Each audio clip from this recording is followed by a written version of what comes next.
Hey everybody, in this video in the Linux fundamentals, we're going to talk about symlinks and how they work. So let's see what we have. Let's go into the folder or the directory test3. And so we have some files there, right? So let's go to another folder. Go back up to the home.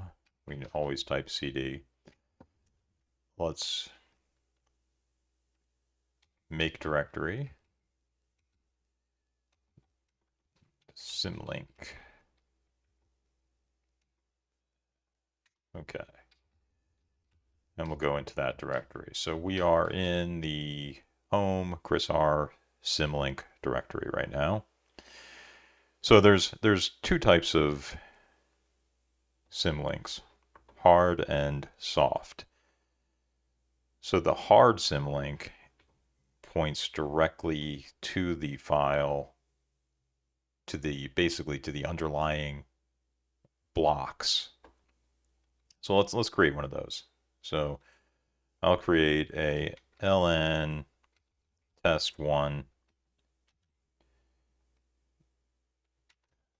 I always forget which way this is supposed to go. So let me just do man, or actually cheat. And let's see what we have.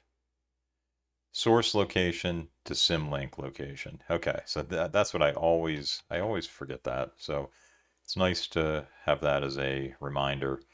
The source comes first. So normally you're going to do a soft link. That's generally what you do. I never do a hard link, but I just want to show you what a hard link does. So I'm going to call this test file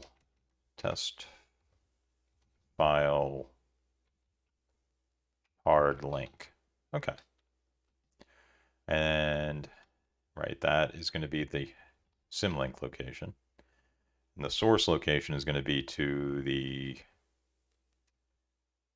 home Chris R. Let's see, where was that? Test3. And then I'm going to do test file 1.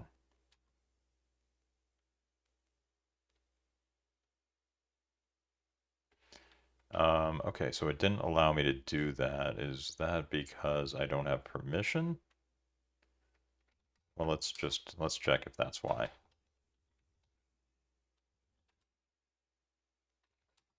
Okay, that was why. So now, if I do, well, I can't, right? Because I should have done this on a file I have permission to. But, so this is a test file. That's what it says, right? So a hard link is directly to those blocks on the file system that test file 1 is pointing to. So what that means is if I delete test file 1, I will still be able to see this. So let's prove that out. Let's do a sudo rm home Chris R test3 test file 1. So I'm going to remove this file. So now if I do an ll, just do tilde test3,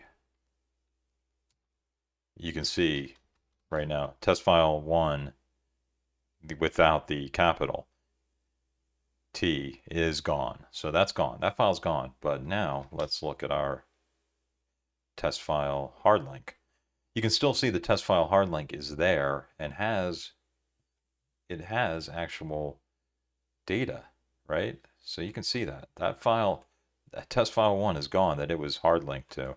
But now if we can still do, let's see, right here. There it is. So that file still exists, or it points to that location. So that's a hard link. You delete the original file, you still have information in there because it's pointing to the underlying storage. It's pointing to the inodes, it's pointing to the files on the actual data on the hard drive. Okay, so that's not what you're going to normally do. Normally we're just going to symlink, and let's do that. So ln-s, or soft link. So this is a soft symlink, ln-s. This is what you're going to see 99% of the time. I'm not sure the use case of a hard link. I haven't really had to use one, but let's do the soft link. ln-s, and what we can do is we will do home, Chris R, always use tab, remember that, test3, and we'll use test file 2. And we're going to call this test file soft link. Boom. Okay. So we were able to even do that without root privileges because we have, and you can also see, look at that, the date on that is the original date of the file. And this one is new. And there you can see it's pointing to, and it tells you right there, it's pointing to this. It's pointing to that file when you do an LL. So now if we deleted that current file, let's move it. Let's move that current file. So I'm going to move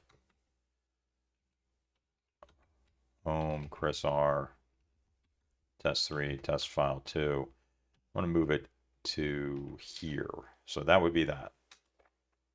So now you can see I just moved test file 2 here.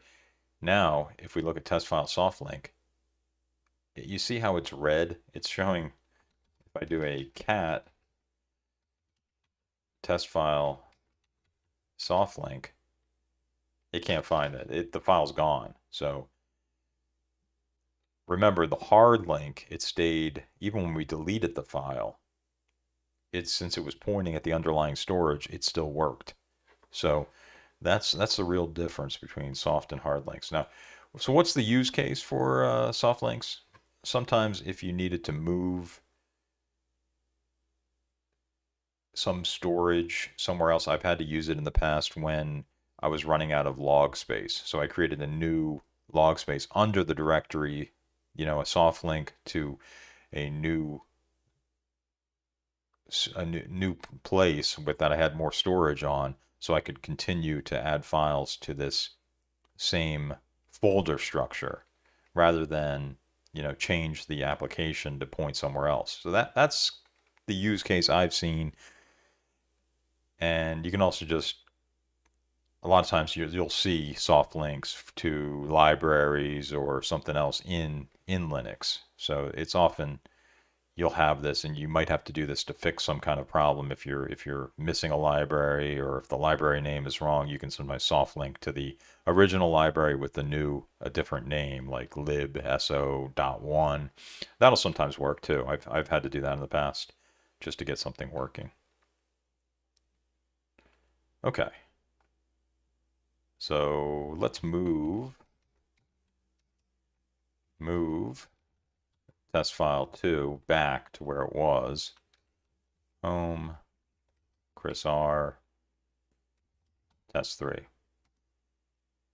So now if we do L, there, everything's fine again. Now if we do a cat test file soft link, there's the file. And we can vi test file soft link, and we can change it here. Let's add insert soft link WQ. And now if we do a cat home Chris R test3 test file 2, you can see that soft link was added. So it's pointing to the file and we're updating the file, and we're doing whatever we're doing to that original file. But if that original file moves, then we're going to lose, our soft link will stop functioning. All right, so that's all the information I wanted to share about soft links or Symlinks. So thank you for watching. Hope you enjoyed it.